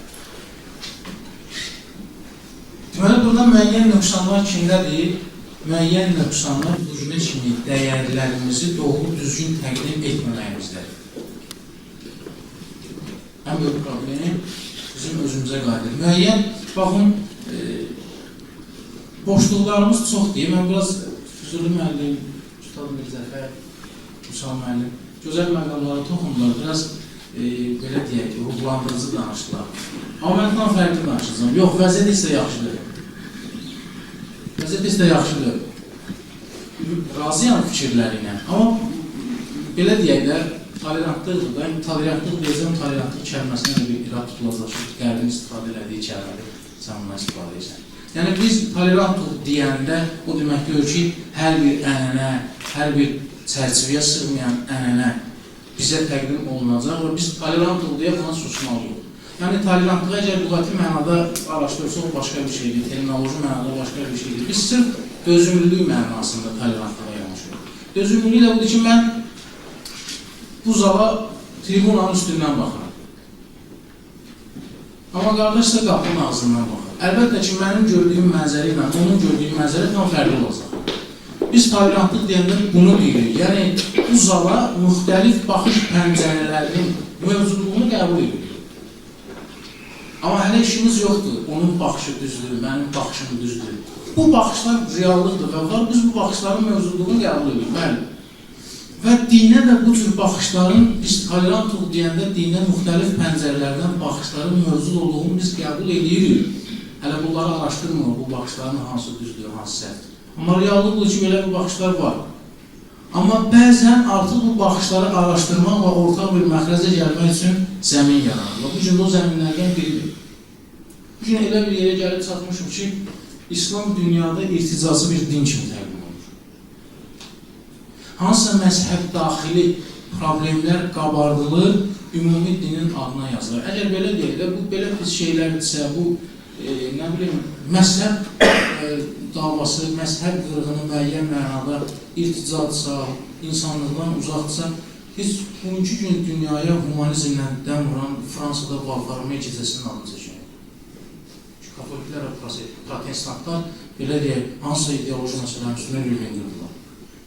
Belə deyək, din-daxili problemlər birinci süzdə başlayır.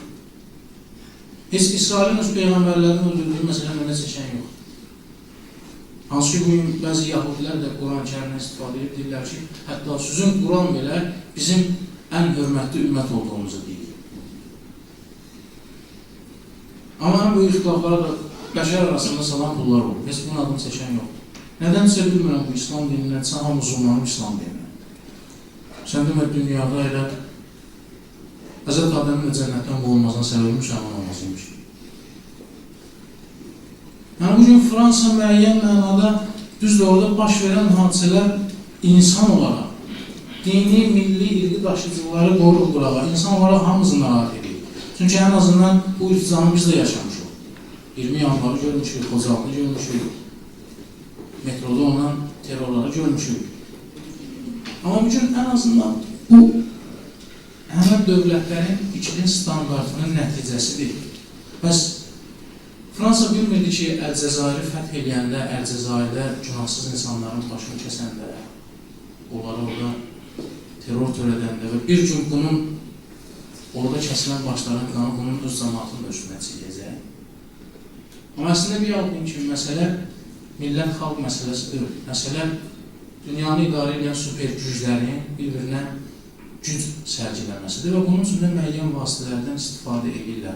Problem budur ki, bəzən din daşıyıcıları bu güc nümayişinin alətinə çevrilir.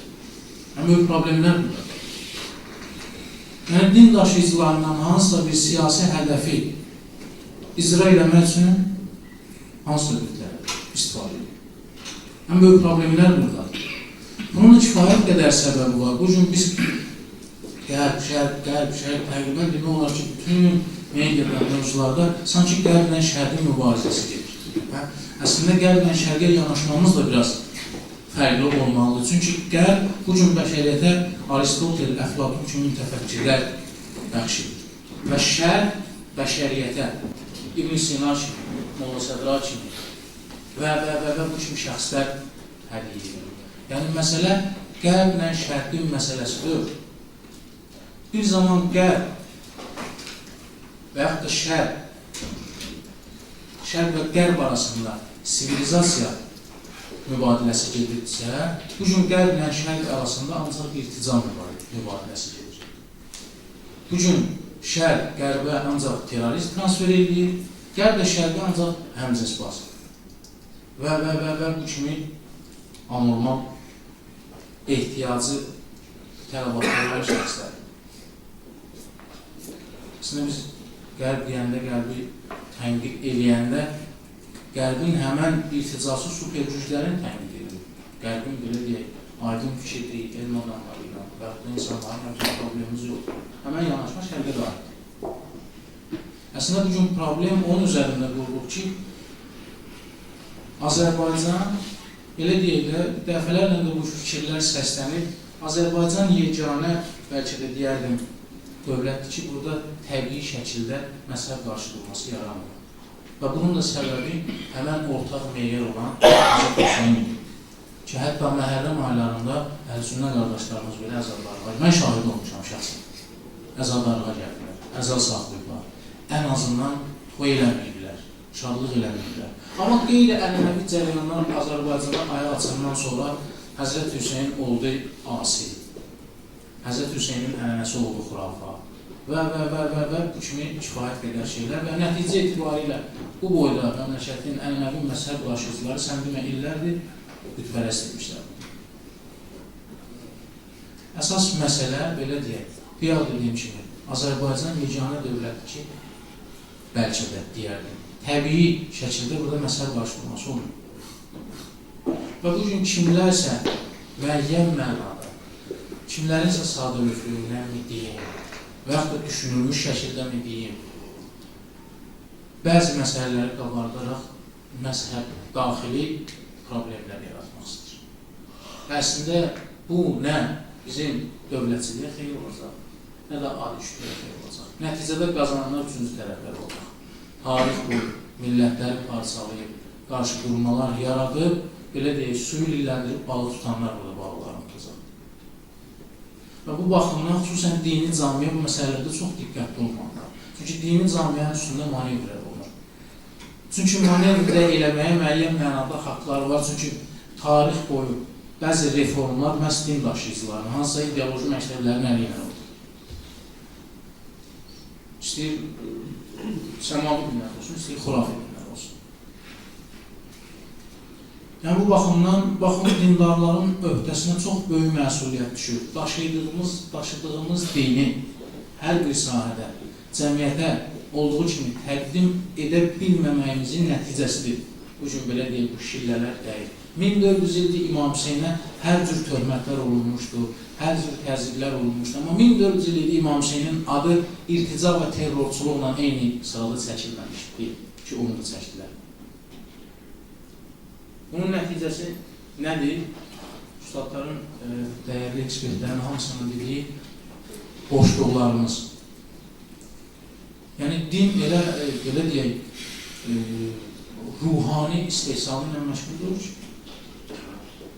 dini camiədən ancaq ruhani çıxmalıdır ki, hər bir sahədə bizim kadrlarımız olmalıdır. Hər bir sahədə. Din daşıyıcısı bunun, belə deyək, hər hansısa bir dini inancı olması bunun fərdi və şəxsi işidir. Amma ictimai bir varlıq kimi dindar ünvan deyil. Kimsiz dindar? Dindar ünvan deyil. Kimsiz şərşünaz, kimsiz filolog, kimsiz psixolog. Ünvan budur, cəmiyyətdə insan belə tanır. Amma təəssüflü olsun ki, bizim dini camiyyət dindarlığı ünvana çevirir. Mən böyük problemlər də buradan qaynaqlanır. Və bu gün bizim dindar camiyyətə nə qədər ki, dindarlıq ünvana çevrilirsə və ictimai arenada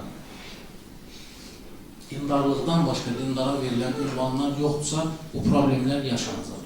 Yəni, bundan da betər problemlər yaşanacaq. Vaxtınızı çox almaq istəmirəm deyəsən, sual-cavab da nəzərdə tutulub. İnşallah güman edirik ki, bundan sonra da belə bir elmi-mədəni konferanslar təşkil olunacaq və fikir mübadiləsi aparacaq. Əlbəttə ki, burada söylədiklərimiz öz adına deyirəm. Bəziləri şəxsi çıxarışlardır və kimsə də razılaşmaya bilər. Amma müzakirəyə, mübahisəyə həmişə açılır. Çox sağ olun, vaxtınızı alın. Təşəkkür edirik Bəhruz bəy, Allah razı olsun. Gözəl, şahane fikirlərinizi üçün minnətdarıq. Bəli, həqiqətən də dindarlıq ünvan deyil, qəşəng sözdür, qəşəng şuardır hətta. Və əsqar olsun ki, vaxtımız məhduddur. Bizim burada dəyərli qardaşlarımız, bacılarımız çox sağ olsunlar, vaxtlarını ayırıb konferansın iştirakçıları oldular və Əli-Əkbər müəllimlərə təşəkkür edirəm məclisə gəldiyi üçün, Oqtay qardaşa, Rüfət qardaşa və Emin bəy səhv etmirəmsə, Bəhruz bəydə və digərlərinə hamısına adlarını bilmədiklərində inşallah hamısına təşəkkür edirik, minnətdarlıq ki, gəldilər. Və mən axırda bir fikir səsləndirmək istəyirəm, yəni Hacı Bəhruzun sözünə qüvvət, ondan sonra sual-cavab da olacaq.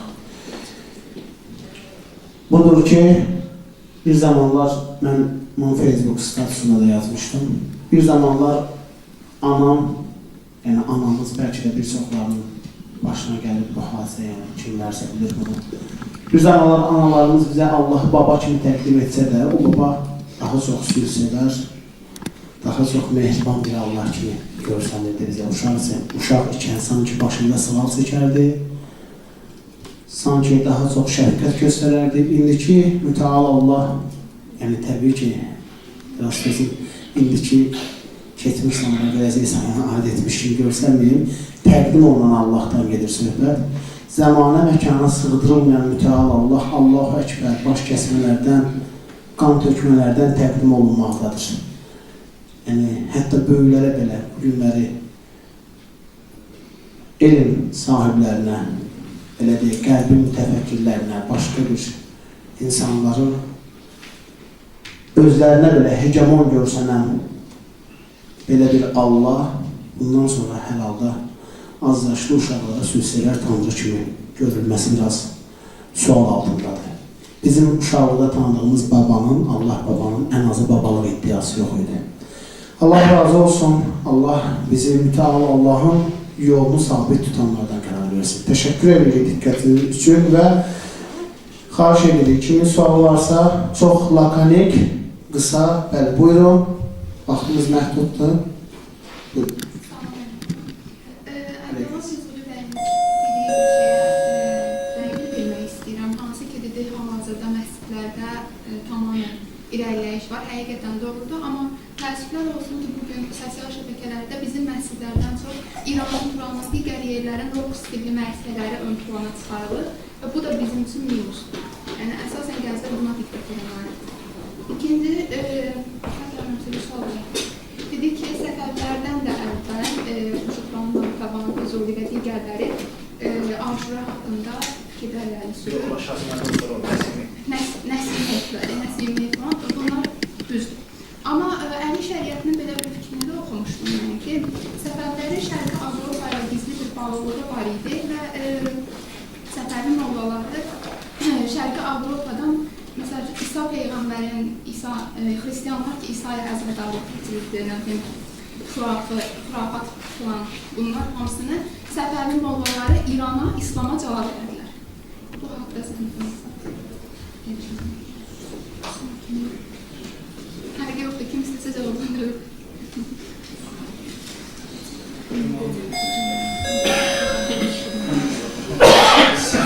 Səfəvi dönəmi 300 ilə yaxın, deməli 1501-ci ildən Şah İsmailin taxta çıxdığı vaxtdan, deməli 1737-ci Nadir Şah, Hüsnü Şah Abbası o bələkdə boğana qədər davam edir. Yəni 200 ildə, 250 ilə yaxın və süquta uğramasının əsas səbəbi elə oldu ki, Səfəvi sonda artıq Səfəvilikdən bir şey, əsas ideyadan bir şey qalmamışdı. Amma əslində Səfəvi orderi, yəni təriqəti məzhəbi nə zəmində yaranmış? Şah İsmailin ulu babası Şeyx Səfiyyətin İmam Musa Kazımın 21-ci nəvəsidir, Peyğəmbər sallallahu 29-cu nəvəsidir. Hətta Şah İsmailin əmisi, mən onu bir dəfə İranda bir şəcərşünasdan müəlləvdən soruşanda inanmırdı İranlar ki, yəni onların dövlətinin qurucusu Ayətullah Xomeyni Şah İsmailin nəslindəndir. Bəli, Şah İsmailin əmisi Şəmsəddin, onun oğlu filankəs, onun oğlu filankəs adla deyil, onun oğlu filankəs, onun oğlu filankəs, onun oğlu Xomeyni. Yəni adla gətiriləcək. Yəni Şah İsmaildən 150-200 il sonraki artıq onlar həmin o dini əsasları Şah Abbas da biraz düzəlmişdi. Şah Abbasdan sonra biraz da bərbad oldu ki, axırda bir Nadir Şah kimi sərkərdə, o kimi idi, sərkərdə iləsində dövləti çevirdi. Və bunu da, yenə deyim, ideyanın problemi yox idi əslində orada. Artıq Avropa görürdü ki, Osmanlı qərbi tutur, Şah İsmail, Səfəvi şərqi tutur. Səfəvinin 3 milyon ərazisi var, Osmanlının 6 milyon ərazisi var. Bütün dünyanı demirlər ki, Avrasiyanı tutmaq üzrə idilər. Və onlar nə edilər? Həmin o İpək yolu ki, Osmanlıdan sonra Səfəvidən keçib geldi Çinə, onların əsas da Avropanın məqsədi bu idi ki, elə İpək yolunda olan, asıllığı olan əlindən çıxsın. Deməli, Səfəvin Osmanlı müharibə edəndə Vasko da Gama 1400-cü ildə, 1500-cü ildə artıq dənizlə Afrikanın fıramlığı dövr etməklə, deməli, Hindistana gelib çıxırdı. Artıq Magellan dünyanın vahid okeanın olmasını, vahid okeanın olma problemini qoymuşdu ortaya və sübut elədi ki, bunlar var. Deməli, Gutenberg kitab makinasını çap eləyəndə 15-ci əsrdə şərqdə hələ müharibə gedirdi, şərq dövlətləri arasında müharibə gedirdi. Bir ildə Avropanın istehsal etdiyi kitab bütün 700 ildə İslam dünyasının istehsal etdiyi kitabdan çox idi. Yəni, Osmanlı Səfəvi müharibələri o qədər bir-birini içine girmişdi ki, artıq həmin o əsas ideyadan yayılmışlar. O da Şah İsmailin dönəminə düşmürdü. Səfəvinin ən uğurlu vaxtları Şah İsmaildir, oğlu Təhması, bir də Şah Abbasın dönəmidir. Ondan sonra bəli, ondan sonra tənəzzülə uğrayır və ondan sonra Qazalar gəlir, hakimiyyətə Qazalar da birə qədər yaxşılaşır və təzdən pisləşir və sonunda Çar dövləti, Rusiya dövləti bütün o şimal tərəfi də bərbad günə qoyur. Demək budur ki, müharibələr başın qatdı, əsas ideyadan yayındılar.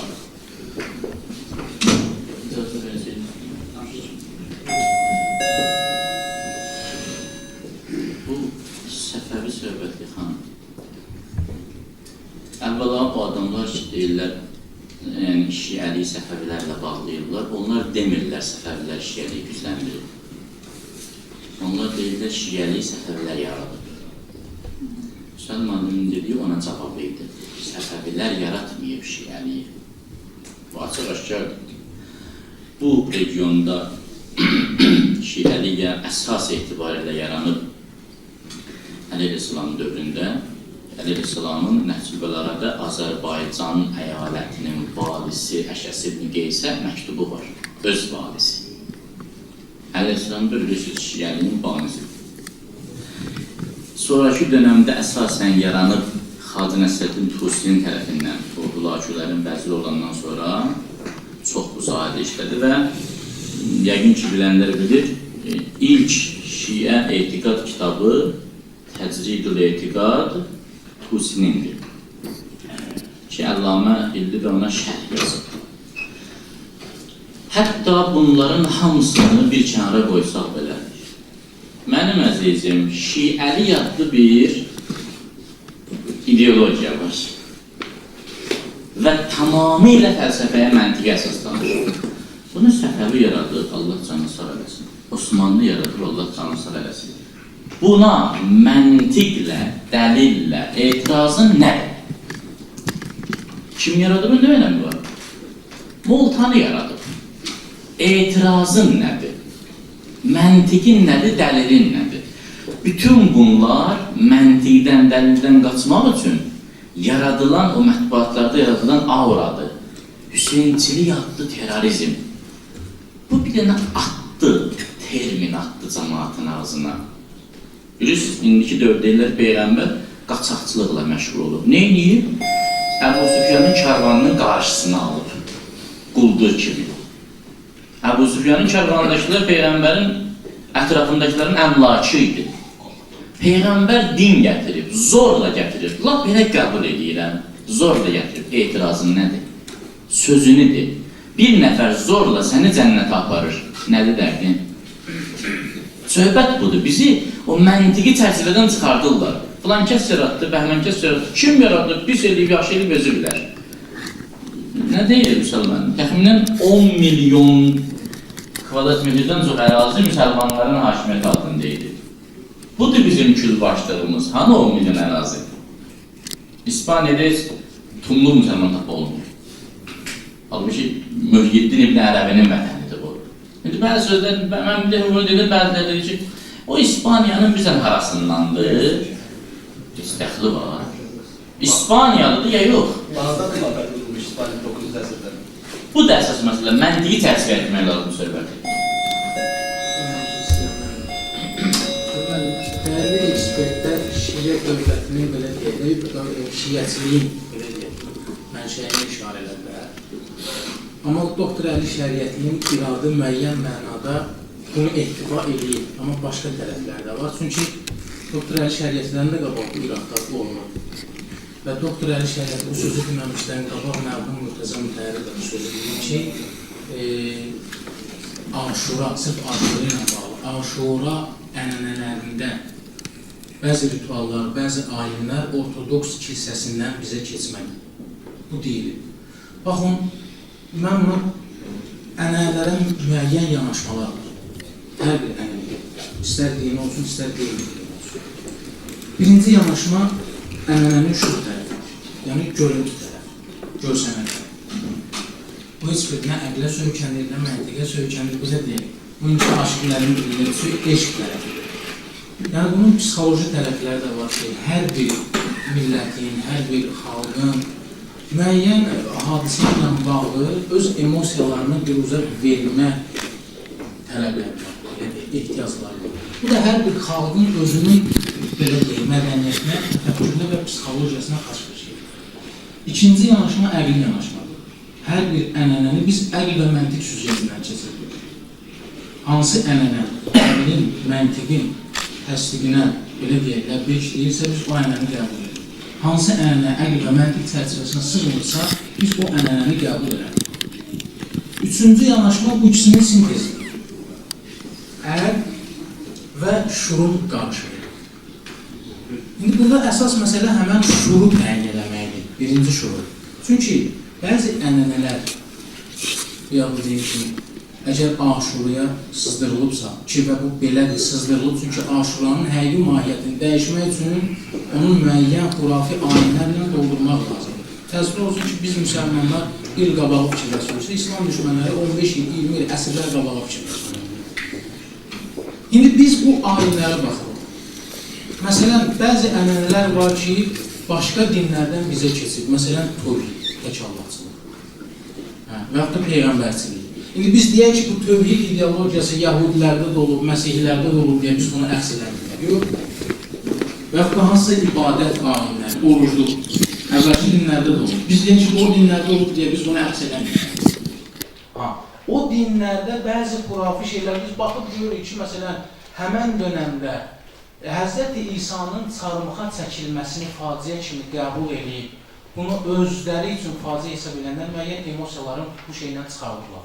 Amma o dönəmdə xristianların özünə etiraz edir ki, bu xurafa ayindir. Və o xurafat sızdırılıb İslama. Və bugün biz də həmən o xurafatı bizim üçün meyar və qaynaq var, Əhl-i Beytin ənənəsi. Bu şuarlara uyğundursa biz onu qəbul edirik, bu şuarlara uyğundursa biz onu qəbul edirik. Allah razı olsun, çox sağ olun. Çox təəssüf ki, vaxt çox məhduddur və sadəcə olaraq sualım ünvanlandı. Çox xahiş edirəm, inanın o bir tədbir ekspertləri heç edirlər. Allah razı olsun, üzr bilirəm. Sağ olun, dəyərli ekspertlərimiz. Çox sağ olun. Çox sağ olun, təşəkkür ederim. Minnətdarım. Siz də gəldiyiniz üçün sizə təşəkkür ederim. Minnətdarım, sağ olun.